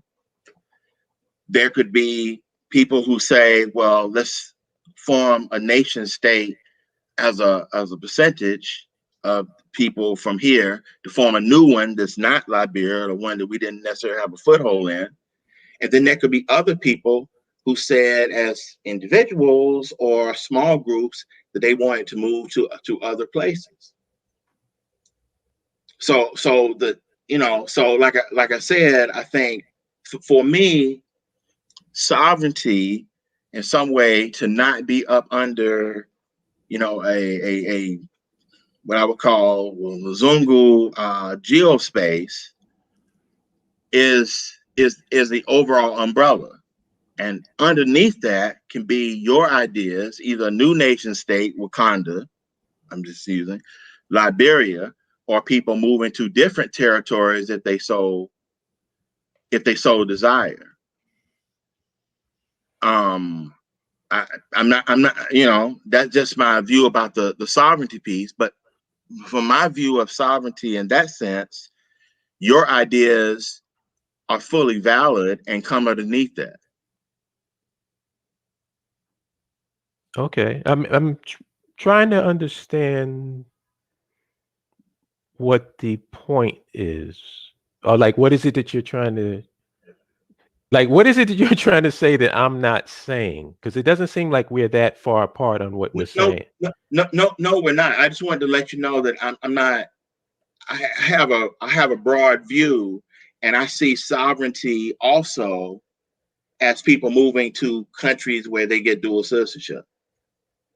I don't see just sovereignty as being a place where the so-called African American population moved to as a collective. Okay, I mean, I don't have any problem with that, but I just want you to know where I'm coming from. Oh yeah, I know exactly where you're coming from. Okay, tell me where I'm coming from, so I don't have to say it again. Where do you think I'm coming from? Well, in short, at first, when I heard you some time ago, not today, but I'm thinking some time ago, you weren't mentioning Liberia. You were mentioning the opportunity for Black people who wanted to establish a new nation state on the continent. There would be our nation state. Right, which is really no big difference to me. It's like the same thing, except just different ways of doing it. But now, if you say Liberia, given that you already have a population there that's not necessarily the so-called African American population already, you wanted to have an African American space, then you would be sharing a African American space essentially with others. Now you could do that with other countries as well. But I got the impression earlier that what you wanted was an opportunity to have a country that Black people would go from here and would set up and would just be us. Not quite. Okay. Because it's never, I don't think it's going to ever be a situation where it's just us. It's like you're on the continent, so you're going to have to interact and deal with your continental African brothers and sisters. But that's a deeper discussion. We're going to go off the rails if I go there. Right. But I'm glad you mentioned it like that. But anyway, even though the continent itself wants to basically eventually remove borders, and with the African Free Trade Agreement to have people moving, back and forth across different But spaces. wait. I don't want to get derailed from what the point you were, because I wanted you to explain to me where I was coming from. Well, that's what I thought you were coming from. You wanted to set up a nation state for Black people who are from here onto the continent.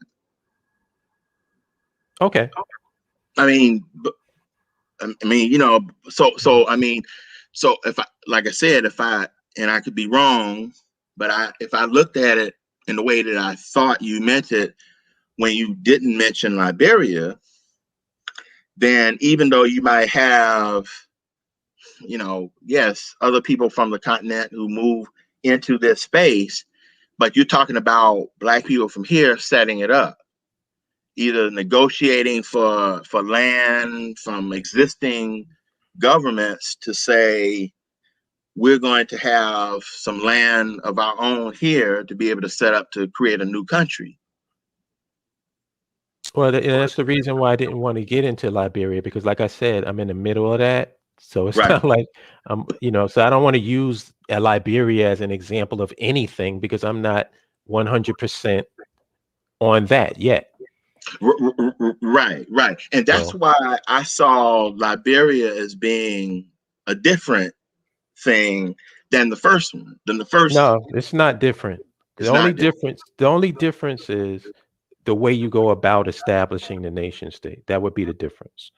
But the nation state and the concept of a nation state is the same. But like I said, I don't really want to go there with that, because I'm not, it's like I hate having a conversation about stuff where I'm not fully informed. So I'm in the middle of researching that. No, but this is good. No, we're on the same team. I don't have any problem with your having the opportunity to set up a nation state on the continent. Mm-hmm. I'm just saying, for me also, I think that a valid end game also is other people who may want to just do dual citizenship or repatriate to other countries of which they are not in a nation state of their own, if you're talking about us as a group, but they would still have sovereignty in the sense that they now have a nation that they are part of that's not the United States. So if somebody moved to Rwanda, right, and they became Rwandan, all right, but you do know that I'm not against that, right? Oh yeah, I know you're not against that. Oh, okay. No, that's what I'm saying. I know you're not against that. I'm saying I agree with your premise to want to do what you're saying.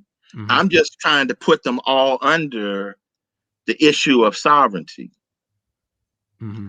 But I don't think, from my perspective at this point, I don't see either any of these as being wrong or not valid or not an end game. Because for me, the end game is to reconnect with Africa as a homeland. So I'm trying to put all of it underneath this broad sort of, bag of ideas.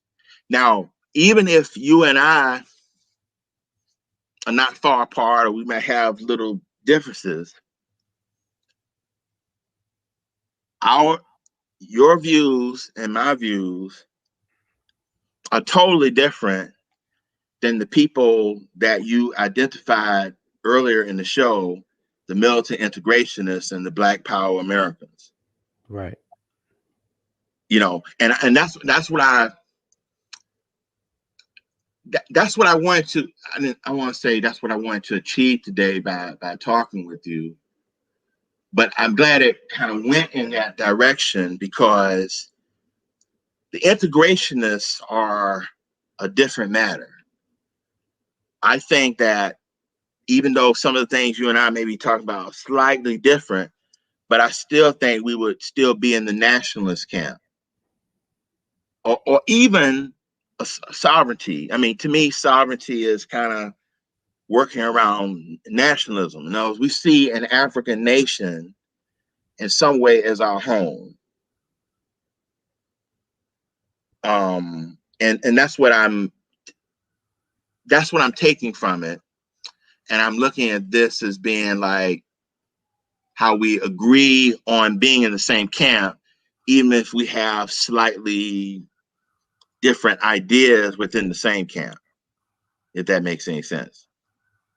Yeah, it does. But from my perspective, these things are going to happen regardless. It's like there are going to be people that want to stay in America. There's going to be people that want to be repatriate to the continent. And then there's going to be people that want to have their own nation state. That's not really something that's dependent upon my feelings. It is what it is. But from my perspective, I have to stay focused on the end game of nation state. Socioeconomic political control over environment, someplace that we control, because moving to another African country doesn't guarantee that you're going to have any socioeconomic and political power. You can be a minority group within an African country with no political power.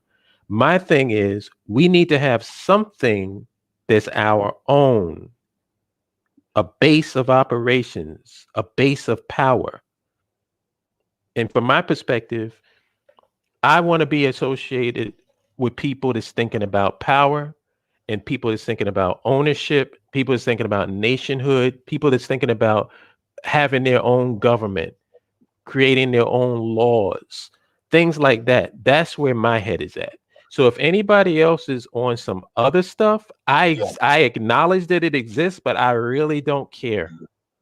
It has nothing to do with me. I see. One other question on that, if I may say, if you took a country, just as an example, let's say you took a country like, I guess a good one might be, let's say we took a country like Zambia, for example. Okay, so they have about 75 or so ethnic groups of people there, right? But one country, but 75 different. If you took let's just say a group of people went there and they were an ethnic group, no, they wouldn't have a country of their own, but they would be small nations or ethnic nations of people that share one country. It seems like, just to, and piggybacking on what you want as what you think would be best for us as a group, would be basically to be like Lesotho, right? Or Swaziland, where when you say Swaziland, or it's no longer Swaziland, it's Eswatini, then you're talking about basically only one ethnic group there, which is the Swazi, and they have Swaziland. Now it's maybe a few other kind of people that live there, but basically Eswatini is for Swazi people, okay? Or Lesotho is for Sotho people. You're talking about one country basically that has basically one ethnic group. I know you didn't really say that, but I'm saying if you have, countries that have multiple ethnic groups under one nation, they are still sovereign as long as they have called themselves a nation. So in a country like Zambia, if you got 75 different groups there, they're all Zambians, but they may have different countries. I'm saying, to me, it seems like nationalism, as long as you're happy with the nation and your group is there, multiple people might call the same nation their nation or their nationalism, as opposed to just being one. But I know we can't solve that issue today, but you don't see that as being nationhood. I see nationhood as us, diaspora Africans, victims of the slave trade, people that have been ripped from their homeland and don't have any nation, finally having one. So like I said, from my perspective, it's a question of what do you want? Do you want to still be under someone else, or do you want to have your own? It's that simple. Oh, you question, are you looking at your Telegram? Because I'm sending you a message. Oh yeah, I see. Okay, my light went off, but yes. Okay, so well, I have thoroughly enjoyed this, today, and I want to thank you for providing me with an opportunity to interview you and to engage in this discussion around pertinent issues about African people in the United States. This has been great, but I've enjoyed it. I think we're on the same team. We might have a few different ideas, which may lead to further discussions about sovereignty and things of that sort. But yeah, I don't even think we have different ideas. It's just that where our focus is different. Like, I think that you're focusing on the whole, everybody and what they're doing, and trying to bring some type of unity to that. And and from my perspective, I've been there, and I'm not doing that. I'm concentrating and focusing on a particular thing that we can all focus on like a laser to get it accomplished. I yes, acknowledge the other things, and I don't, I really don't have an opinion on them. Like I know that they exist, and I know people are doing them, and I don't have any real issues with that. My thing is, I know what my issue is, I know what my focus is, and I know where our focus as a people should be on, and that's what I've been concentrating on. Have you received? I know we're closing out, but with what you have heard from me, just in terms of my particular little ideas, if you have received any pushback from people who don't agree with your right to build a nation state for yourself, when I say yourself, I mean, a group on the continent, are these people who have the ideas that I have, or are these people in the camp of militant integrationists, Black Power Americans? Militant integration. No, don't. I would never insult you like that. No, I know I'm in a different camp, but what I'm Yeah. trying to say is I believe that the people who push back against you are people who are the integrationists. Well, actually, they're if I could use a harsher term, they're like bitch ass niggas like this John F. Kennedy in the chat room and a bunch of other clowns that've been running up in here, who will not bust a grape in America, will not accomplish anything, and then quite frankly is the white man's bitch. And not only are they the white man's bitch, they love being the white man's bitch. They love those white nuts. Okay. So Those guys. what I'm gonna say is that you and I would be on the same team. Yeah. Pan-Africanism, nationalism will wrestle with the group effort versus a multi-bag of goodies for the group that still are underneath the veil of nationalism, African homeland connection. If you, Now, you know what, I'll save you everything you got to say by saying this. If you have Africa on the table, if Africa is a part of the discussion, right, I have no problem with you. Right. But And I'm saying that, if you're a bitch like R3 and the rest of these clowns who love the white man's nuts, then those are the ones. Those are the ones that I'm talking about. Like, now you see the reason why I'm laughing is when you asked, what happened was my monitor just being silent, the screen was was dark, right? Mhm. So you say, did I look at your, my monitor? So I moved my mouse and I saw, oh yeah, okay, we're at 2 hours. But then when you start calling the names of people in the chat, then I said, well, let me look at what he's looking at. So see, I had my monitor on just private chat just to, hear from you. But then I started looking at the comments. As I started looking at the comments, I saw the people that you were talking to. Yeah, these Talking people about. see, but these, they're really trolls. They're not even real people. So I like, but I never Right. really get pushback offline. Yeah. The pushback that I get online is usually like this type of pushback from trolls and bitches and stuff like that.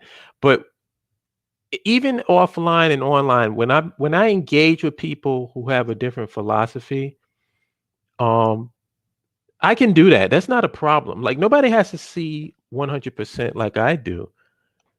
Like Right. because like I said, even the people in the BAIO, there's some people that were really pro Liberia when I wasn't, but we're still in the BAIO. We still want a nation state. It's just that we have different ways of going about doing it. That I have no problem with. If you have Africa on the table in any way, shape, or form, if you want to just go and live in another African country, no problem, because I want to do that. Right. But I I think want to do that. We don't have a nation state right now. So what am I going to do in the meantime? You know what I'm saying? I would love to go to Rwanda and live in Rwanda, or go to, other places that, I haven't visited yet, but I would love to visit and see where I would right. want to end up. So I have absolutely no issue with that. Right. And I But think at the end of the day, right. Mm-hmm. we have got to start thinking at some point about socioeconomic and political control. At some point, I all agree. of this other stuff becomes half measures, and I we're never going to really get any type of power until we do that. I agree. But I think the problem. But I'm going to have to go. It's Yes, like I after know. 2 Just to hours. wrap it, I think the problem that we didn't that I have seen that may have been the case is that you were talking. You have been talking to people who are pushing back on what you want because they are integrationists completely. So they would push back on what I want, which I think that what would also be productive is for you to continue, and other people, for us to talk amongst people who believe in Pan-Africanism, even if their ideas on certain technical aspects of it may differ. 100% agree. And I think that's a great way to close out for today. That the Yes, I agree. the militant integrationists and all like that, they're in one camp. They may differ on certain aspects, but for Pan-Africanists of varying stripes, I think we should talk more. Right. Definitely. People of like mind. Yes. Yes. Yeah, that's a All good right. note to end on. Yes, very much so. And again, thank you very much for allowing me to both interview and discuss with you. I've learned a lot. I've been enlightened, and I hope the audience enjoyed our conversation. Yeah, hopefully the next conversation you have will be with your Jabari. You can talk about because he can go more in depth about Liberia than I can. Oh yes, yes. Okay. Well, thank you. It's been real. Thank you. It's been real also. And have a great day. You too. And thanks to the family. Peace, y'all. Peace. Kwaheri.